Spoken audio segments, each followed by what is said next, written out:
qilib bera olmayman. Chunki revmatolniy poliartrit suyak yemirilishi 3-daraja qo'yilgan 3 yil mobaynida men meditsinada davolandim. Bormagan doktorim, yotmagan klinikam qolmadi. Hatto vrachlar xuddi shunday bir menga ta'rif berishdi. Bir Toyloqov degan inson bo'lar ekan.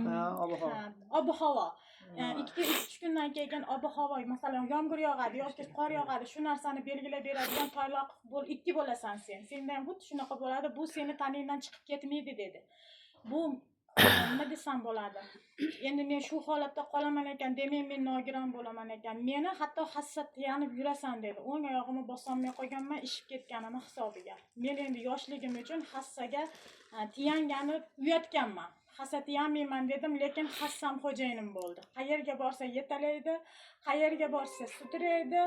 3 yil mobaynida hatto farzandlarimni qilayotgan ishlariga men yordam bera olmadim. Dars qilishiga, kiyim-kechagini yuvishiga, hatto ovqatini pishirib yedirishga yaramaydigan darajaga yetib borganman. Allohga bir yaxshiligim bor ekan, qaysidir bir qilgan amalim yoqqan ekan, shu insonlarni menga xo'jayinim yo'liqtirdi, olib bordi.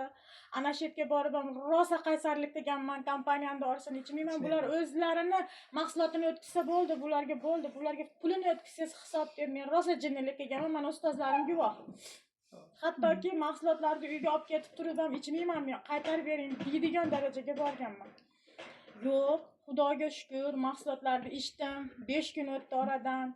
3 yil kecha-yu kunduz uxlamagan odam 5 kundan keyin 3 sutka uxlaganman. Qaynottam erim ham tegmagan. Nimaga? 3 yil kecha-yu kunduz uxlamaganman. Tek qo'yishgan, yotib dam olganman, uxlaganman, o'zimni holatim borgan sari yaxshilanyapti. Hatto eshik shipirolmar edim, qo'limga shipirga usholmardim, chunki o'ng qo'lim, o'ng oyog'imdan men poliartrit bo'lganman. 18 kunda rosa sel yomg'ir yoqqan. Qarang, sel yomg'ir yog'ishidan 2 kun oldin oyog'im ishib uyga kirib ketardim. Oyog'imni baland qilib yotar edim. Ko'chaga chiqmardim. Qachon havo ochilib quyosh chiqmaguncha chiqmardim. Mana shu holatda rosa sel yomg'ir yoqsa ham oyog'imda og'riq yo'q, ishiq yo'q.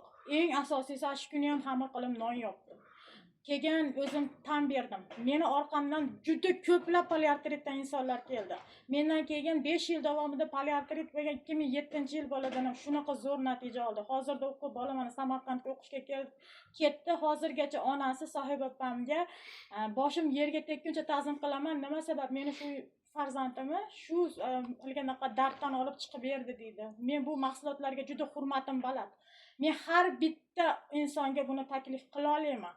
Aynan kasal bo'lishingiz shart emas.